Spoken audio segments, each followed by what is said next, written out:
Hello! Thank you for coming by. If you've been at my channel before, thank you so much. I appreciate that. I've had some of you reach out, and it's been really great being able to be encouraged by someone as great as you. You know, someone who's always trying to learn how to do things in a different way. And that's the moms I'm trying to relate to here. So thank you for sharing. Thank you for sharing your support.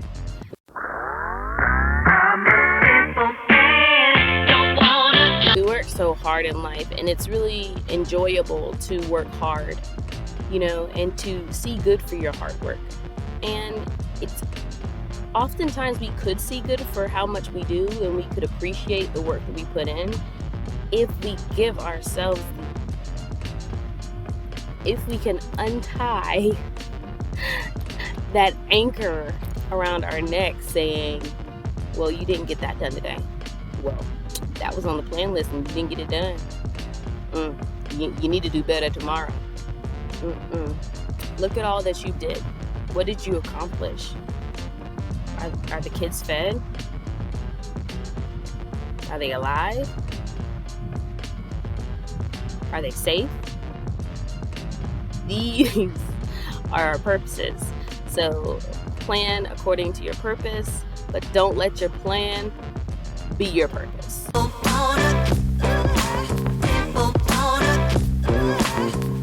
The mindset that we have definitely can determine how exhausted we are, how annoyed and agitated our children are, or ourselves, the life that we're living, how it's looking to us, how it's feeling to us. The mindset that I want to speak about is that of a planner's mindset, scheduling.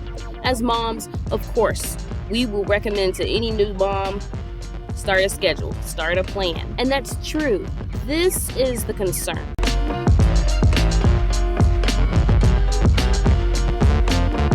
Some of us moms are extreme planners. I do see the benefit in trying to make a rough draft plan of what the tomorrow looks like, what we're going to try to do, our routine. I get it. So I'm not saying to do away with that. The problem is when we are so focused on doing that to-do list, following that plan, following that schedule to the T. That's what we're focused on. We don't get to be present with our children. We aren't enjoying the moment.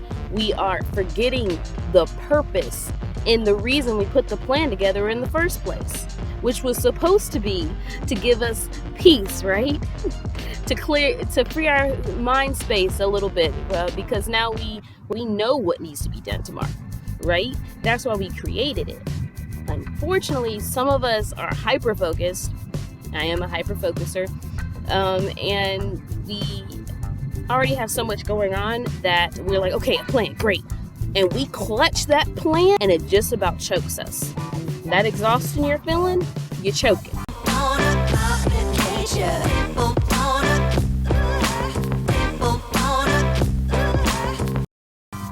So that's what I want to talk about today.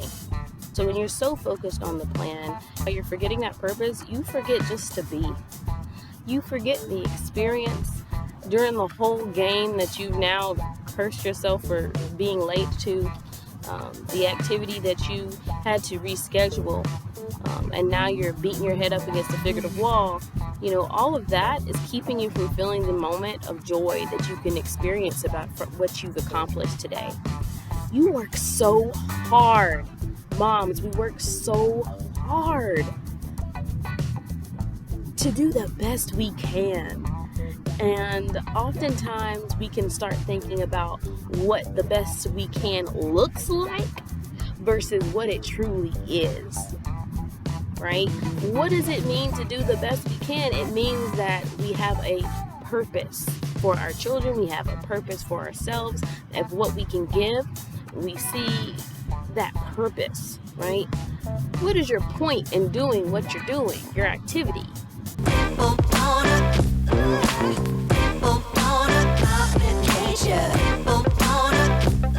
Picnic. You decided to take your family out on a picnic. It's fun, it's neat, the kids like it. You have a good time with that. But the next day, you've planned everything except it's a thunderstorm and you're not going to be outside with your picnic. Are you going to worry about the plan to go outside and have a picnic? Are you going to remember the purpose in deciding to have a picnic with your child or children?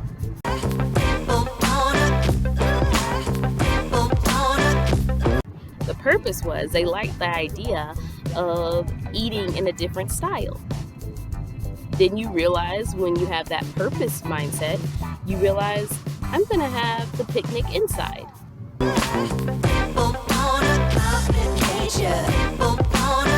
So plans, the pros and cons of plans. Yes, you feel in control when you make a plan.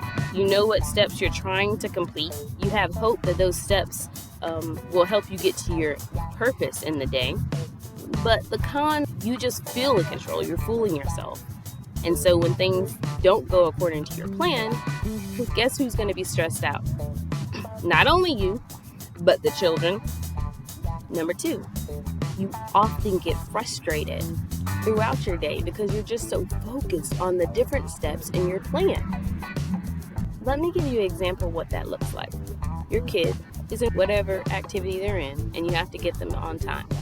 You're getting them to the activity, and you get there 15 minutes late. With a planned mindset, so focused on the plan, you will forget your purpose.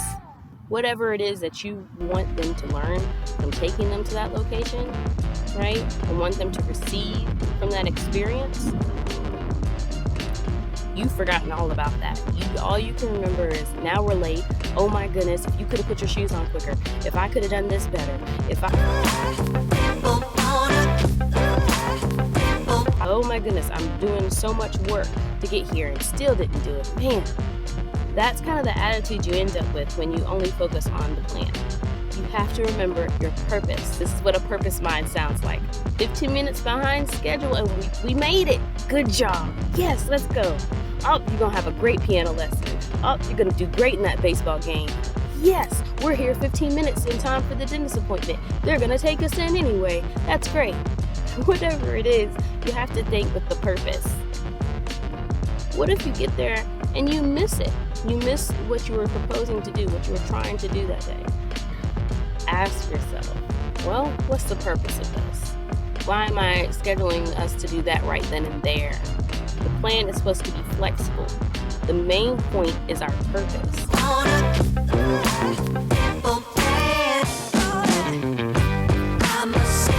If there's anything I say that you're like, what are you talking about? Or I was a little confused here, let me know where. Where did I lose you? Anything like that. And I'll be happy to reiterate or, say it in a different way. What's one purpose in your life you're meant to live by as a single mom and you're trying to pass on to your children? Comment below. Like, share, subscribe so we can get the message out for the other single moms. There's so many new single moms, especially after this pandemic, and it doesn't have to be miserable. And I know that sometimes some of us have been so underwater, it seems like it's the hardest thing on earth, but it is not. It is not, if we can have the right mindset. So thank you so much for listening. Definitely, please remember to take care of yourself. Don't want a complication.